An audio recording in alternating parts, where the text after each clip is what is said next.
Hola a todos de nuevo, pues este es otro vídeo, este caso para repasar el primer epígrafe de la Segunda República, el de Proclamación de la República, Constitución de 1971 y Bienio Reformista, con imágenes igual que si hubiéramos hecho en clase. Además nos sirve de prueba un poco para en el siguiente, pues ahí sí que tendremos que hacer a través del vídeo el resumen, ¿no?, de los puntos más importantes, que esto sí que lo tenemos hecho de clase, pero bueno, hoy voy a ir en este caso un poco más rápido porque ya digo, tenemos ese trabajo ya adelantado. Bueno, lo que vais viendo os voy mostrando con las imágenes y explicando un poco lo que ya habíamos trabajado en clase. Primero, estos resultados son los de las elecciones del 12 de abril, elecciones municipales, en los cuales, si nos fijamos, los resultados dan la victoria a los monárquicos. Veis ahí que tenéis un número más alto de votos a los monárquicos, pero sin embargo el voto a los republicanos es más alto en las capitales de provincia, en las ciudades principales del país. Con lo cual, ¿esto qué quiere decir? Pues quiere decir que allí donde el voto es más libre y hay menos influencia de los caciques, pues ganan los republicanos. Y esto lo entiende así todo el mundo, lo entiende también así Alfonso XIII, y es el motivo por el que al mismo día siguiente, el día 13, hace este manifiesto que ya habíamos visto en el tema anterior, en el cual, pues bueno, prefiere apartarse, echarse a un lado, marcharse de España. Eso sí, sin renunciar a ser rey, es decir, no abdica, no es una abdicación, no es una renuncia al trono de España, sino que él sigue siendo el rey de España. Pero bueno, la abandona en un momento complicado. Bueno, en la siguiente imagen aquí tenéis a Alfonso XIII en su famoso Duesenberg Cabriolet de 195 caballos, en el cual parece ser que fue el que eligió entre toda su colección de coches para huir en ese viaje durante el 14 de abril desde Madrid a Cartagena. Y desde el que supuestamente, pues bueno, paró en la Roda, como os conté aquella anécdota, ¿no? Y bueno, pues un coche bastante llamativo. Es normal que en la Roda llamase la atención, en cualquier pueblo de España de aquella época llamase la atención un coche de estas características. Bueno, una vez que Alfonso XIII se ha marchado de España, aquí está este es el manifiesto completo, pues empieza a proclamarse la República. La primera ciudad donde se proclama la República es esta que veis aquí, que es Éibar. Éibar es el primer pueblo en el que se proclama la República. Después está Barcelona, alguna ciudad también importante, pero evidentemente la más importante de todas es la capital y es Madrid. Esto es la Puerta del Sol, donde Alcalá Zamora, que va a ser el futuro presidente de la República, pues proclama la Segunda República Española. Tenéis ahí la bandera republicana, que ahora comentaremos algo. Gobierno provisional, pues el gobierno provisional está basado en lo que fue el Comité Ejecutivo del Pacto de San Sebastián, y donde van a aparecer algunos personajes que vamos a ir conociendo. En el caso de Alcalá Zamora, que lo tenéis ahí en el centro, que será el futuro presidente de la República. Lerroux, que es este que tenéis aquí, también será presidente del gobierno más adelante.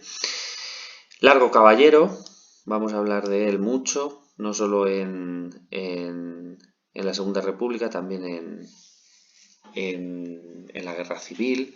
Indalecio Prieto, que lo tenemos aquí, el otro del PSOE, que forma parte. Azaña, que bueno, está ahí dado la vuelta y no se le ve muy bien. Y Casares Quiroga, que tristemente va a ser el presidente de la República cuando estalle la Guerra Civil, y que precisamente será sustituido después por José Giral, que es este que tenéis aquí, y después por Largo Caballero. Bueno, lo veremos más adelante. Entonces, bueno, este gobierno provisional está formado un poco por todas las opciones, no solo de izquierda, sino también de centro y de derecha, de lo que es el republicanismo, y empiezan a llevar a cabo las primeras reformas ya tener los primeros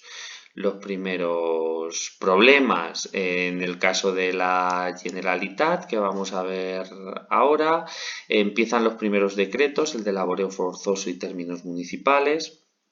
También los primeros decretos sobre la reforma del ejército, sobre la reforma educativa, que luego veremos más adelante, y también se crea un cuerpo importante que es la Guardia de Asalto, una especie de policía republicana que va a ser mucho más fiel que es el ejército, como se demostró después, que dieron un golpe de estado, y como seguridad, ¿no? Como cuerpo de seguridad fiel a la República. Bueno, ahí tenemos, ya digo, esos primeros decretos. Aquí tenéis el de a Francesc Macià proclamando el Estado catalán dentro de la Federación Ibérica, algo que todavía no se había contemplado. Bueno, creo que duró un día y luego se vuelve otra vez a la Generalitat y se aprobará el Estatuto de Cataluña. Este señor que tenéis aquí es Largo Caballero.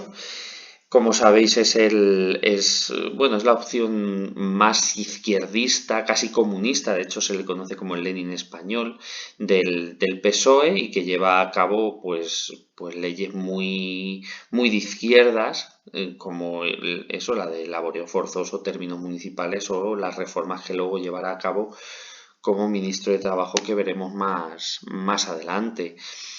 Evidentemente, todas estas primeras reformas o primeros decretos pues empieza a hacer enemigos de la República, como va a ser pues la Iglesia. Se va a ver muy atacada por la República, y luego el ejército. Aquí tenéis una foto bastante llamativa. Aquí, este que tenéis aquí es Azaña, y este que tenéis aquí es Franco, que luego serán pues los grandes enemigos durante la Guerra Civil. Y aquí tenéis la Guardia de Asalto. Ese es el uniforme, ¿no?, de la Guardia de Asalto creada por la República. Algunas imágenes de quema de edificios religiosos en Madrid, en Málaga. Pues bueno, ya digo que empezó a ganarse algunos enemigos. Bueno, elecciones a Cortes Constituyentes, lo primero de todo. Se celebran el 28 de junio del 31 con una altísima participación. Y de ahí, pues, bueno, los partidos, como veis, los partidos más votados, pues, Partido Socialista, 116, radicales con 90. Luego muchos más partidos, pero bueno, resumiendo un poco, gana la izquierda. En julio se convoca se nombra una comisión presidida por un socialista, por Luis Jiménez de Asúa, y en el que forma parte esta señora que tenemos ahí, que todos conocéis ya perfectamente, que es Clara Campoamor. Después de redactar ese proyecto, se van a debatir todos los artículos. Y bueno, pues los temas más controvertidos van a ser el tema de la religión, el tema de las autonomías y el tema del voto femenino. Bueno, en cuanto al voto femenino, decir que en estas Cortes Constituyentes solo había 3 mujeres, estas 3 que tenéis aquí: Victoria Kent, Margarita Nelkent y Clara Campoamor. Solo Clara Campoamor está a favor del voto femenino. Las otras dos no tenían muy claro el voto femenino, porque veían que la mujer española era muy conservadora, y si se les daba el voto, pues las derechas ganarían, como así ocurrió en las elecciones del 33, que será la primera vez que votaron. Pero bueno, el caso es que Clara Campoamor, con ese discurso que hemos visto y que habéis comentado, pues aboga porque las mujeres tengan el voto, y se consigue que en la Constitución se reconozca el voto masculino y femenino a mayores de 23 años. Bueno, de Clara Campoamor, pues como hemos visto como hemos y comentaremos el texto, pues voy pasando más rápido. El tema de la cuestión religiosa, el debate de la cuestión religiosa, aquí está el discurso de Azaña con esa famosa frase de España ha dejado de ser católica, con lo cual gana la República un enemigo muy poderoso que es la Iglesia Católica. Con todo esto se aprueba la Constitución, aquí tenéis la Constitución, dos cosas, el cambio de bandera, si todos sabéis cómo es la bandera española, con el rojo, amarillo, rojo, que la República entendió que representaba la monarquía y entonces le cambiaron por este color violeta que tenemos en la parte de abajo. ¿Y por qué el color violeta? Pues por una cuestión de reconocimiento a los comuneros de Castilla. No está muy claro si el color de Castilla era el carmesí, el violeta, pero bueno, se tomó como que los comuneros, esos que lucharon contra Carlos I, representan esa hispanidad contra el enemigo extranjero, por así decirlo, pues se introdujo ese color morado. Y luego el escudo que veis, que es prácticamente igual, lo único que cambia es este castillo que veis ahí. En vez de una corona, evidentemente, ya no tenemos corona, ya tenemos ese castillo, que es la corona de los municipios castellanos. Y luego, como veis, faltaría en el centro del escudo, pues el que actualmente tenemos, que es el escudo de los Borbones. Entonces es un escudo muy parecido con Castilla, León, eh, Cataluña o bueno, Aragón y Navarra y Granada y las columnas de Hércules y todas estas cosas. El tema otro de los temas también que se me olvidaba del color morado es que se consideraba que el rojo, amarillo, rojo representaba más a la corona de Aragón y con la introducción de ese morado pues se metía también Castilla, ¿no? Que era el otro gran reino de España.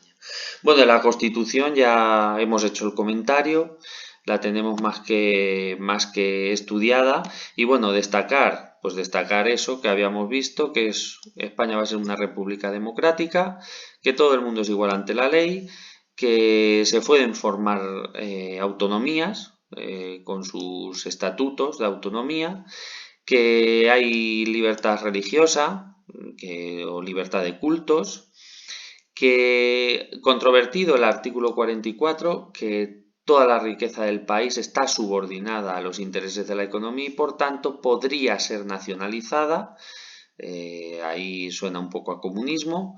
Enseñanza gratuita y obligatoria, laica también, la enseñanza, también tema controvertido.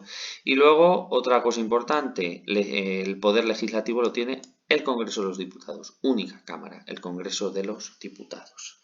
Bueno, con esta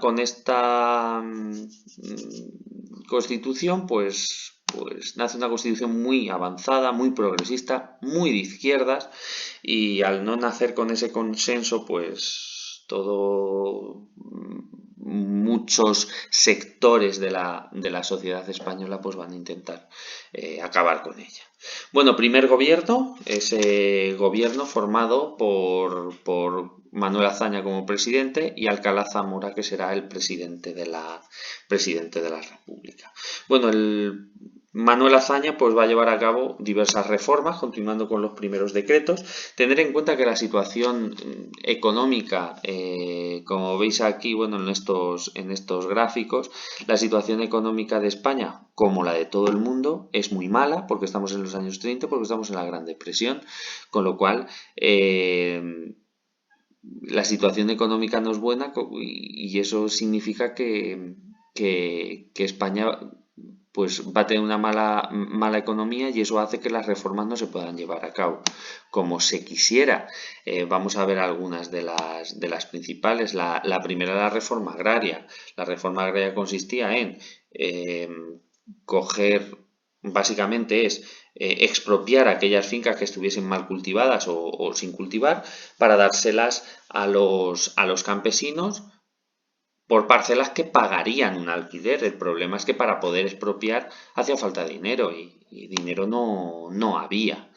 Aquí hay algunos datos, ahí tenéis algunos datos, por ejemplo, veis cómo, que esto también lo hablamos cuando el regionalismo, se habla de región manchega. La región manchega ya nos hemos perdido, ¿no? Por así decirlo, en esa Castilla-La Mancha. Pero bueno, en esa región manchega, pues aquí tenéis los datos de las de las fincas, de las expropiaciones, bueno, en general bastante poco. Los campesinos les parecen poco y a los terratenientes les parece mucho. Evidentemente la reforma agraria pues fue, por la falta de dinero, fue un poco fracaso. En el tema de otra de las reformas, que es el tema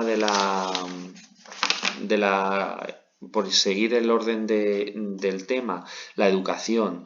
Pues la educación, como hemos dicho, va a ser gratuita, va a ser laica y para ello se van a tener que crear miles de escuelas, se va a aumentar la enseñanza secundaria y una cosa llamativa, se van a crear bibliotecas, que era algo que no había mucho.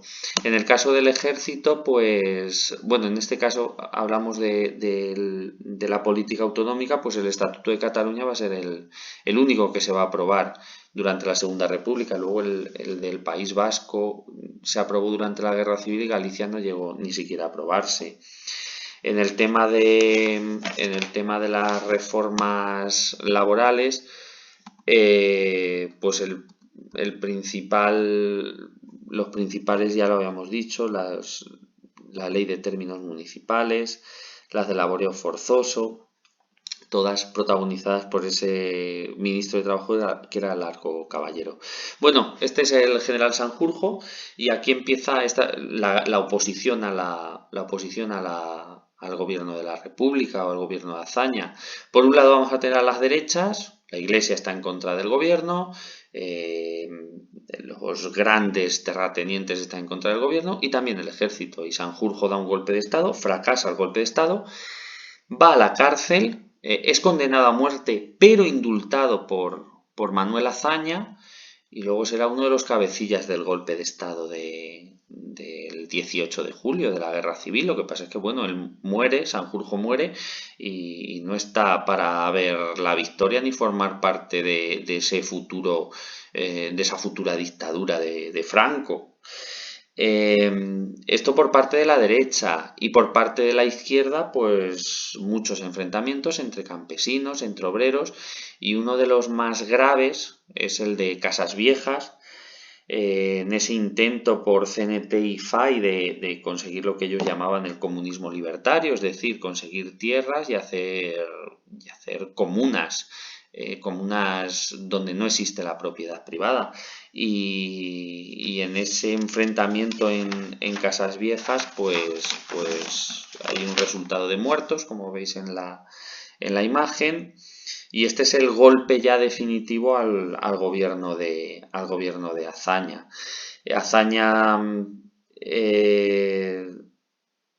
es abandonado, por así decirlo, por el PSOE, con lo cual se queda solo en el gobierno y sin apoyos, y entonces Alcalá Zamora disuelve las Cortes y convoca elecciones o nuevas elecciones para el 19 de noviembre de 1933, que sería donde terminaría este punto y donde, pues bueno, tenemos que empezaríamos el siguiente punto, pero ya en el siguiente vídeo.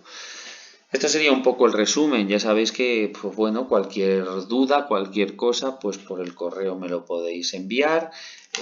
También los comentarios de texto, recordar incluir en el título del comentario vuestro nombre, no solo el del comentario, sino vuestro nombre para yo poder identificarlos. Y bueno, cualquier duda, pues la preguntáis y espero que esto os haya servido un poco, os vaya sirviendo un poco de ayuda. Venga, un saludo.